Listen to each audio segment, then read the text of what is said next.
Greetings ladies and gents, welcome back to the Craft Hammer. I'm your host Stefan, and in today's video we're continuing on our small mini tutorials for new beginners. Hopefully help you guys out with some of the basics, and you can come back to these videos for quick references on anything that you might have a bit of trouble with and you want to just figure it out real quick. In today's video we're going to be talking about priming, the different methods that you can do, and a few little tricks that might help you out with building some of the more complicated models that you have in your collection. So let's start off quickly with the three different types of priming that you can do and why exactly it's necessary for your models. Now, why exactly do you need to prime your models?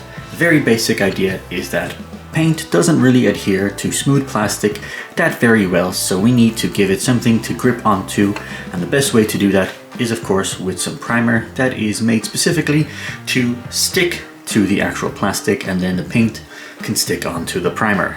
As you can see, we have three different versions of priming that we can do. The first and foremost is of course your brush on primer.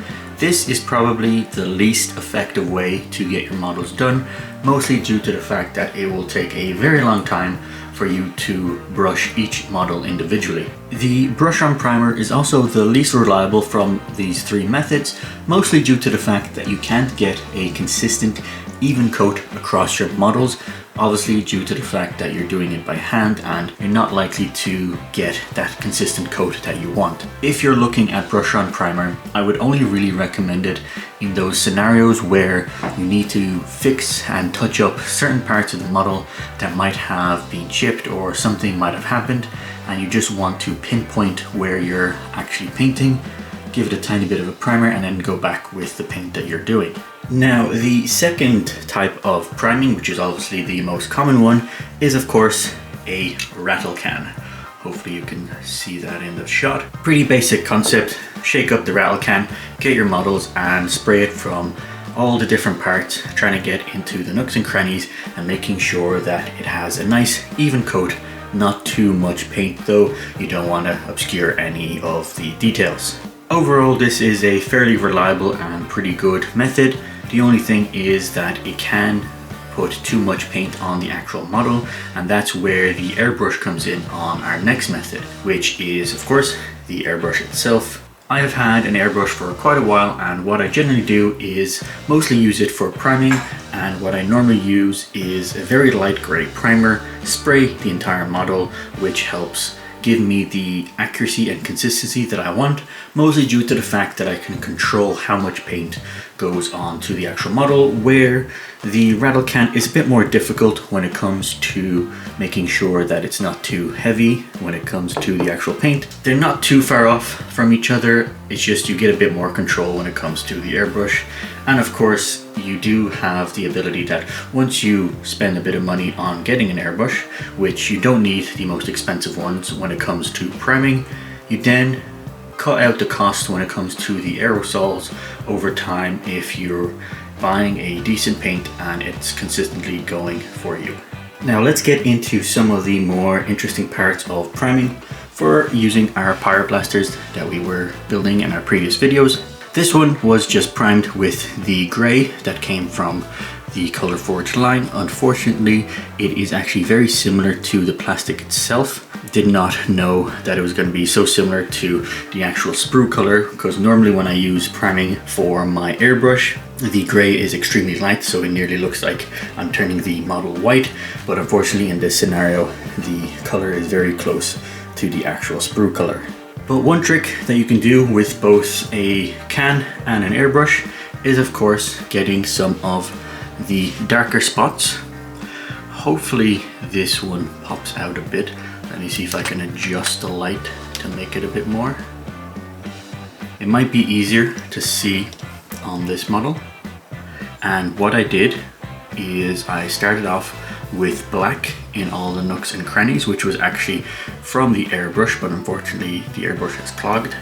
And then I got the gray on top from the actual top of the model itself. Now the reason why I recommend doing something like this is because you can start hiding a lot of details that don't need to be painted or are difficult to paint. For example, if we're looking at these models with the capes, it is a bit more difficult to figure out how to effectively paint in there unless you do multiple sub-assemblies, which is not ideal, as then you'll have to glue.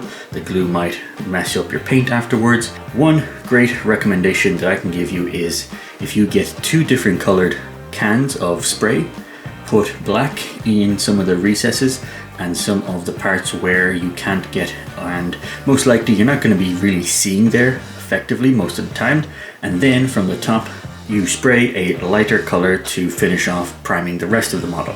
Now, as you may have noticed, the can here is in fact red and not gray, so that is another little trick that can be done with the primer itself. If your color for your army is a specific color that is available in a can for priming, you can, what I did here, I actually did it gray first, which is why you have this little section that I didn't hit with the primer. I did it gray and then I also put red on top. But if you wanted to, you could just straight away put this as red and get this done and primed in your army's color. So this will be easier to paint, and it's great when it comes to vehicles, as all of these panels will be a lot more difficult to get a nice coat and even consistency. So priming it red makes it easier, as pretty much I don't really have to focus on this section and I can just focus on the little bits around it. So priming your models in the color that they're going to be painted anyway is a quick way to get the job done, making sure that you're able to focus on some of the more important parts. So those are the basics of priming itself. Nothing too complicated, just make sure that you have a nice, consistent, even coat across your models. If you happen to have the ability to get a color that's part of your army and prime it that way, make it easier for yourself and just buy it and then get that. Of course, you don't need to buy the most expensive primers, but do make sure that you're also not cheaping out on certain ones that will give you a rough consistency. Make sure it is built for the job at hand. I see it quite often where people get primers that are made for fences and then they get a gritty texture on their actual models. That isn't really what you want to get. So make sure that you are getting model primer that gives you a nice, consistent, smooth finish. Hope you've enjoyed this video. Don't forget to subscribe, give us a like down below, and then stay tuned for the next tutorial. So until next time, take care, folks.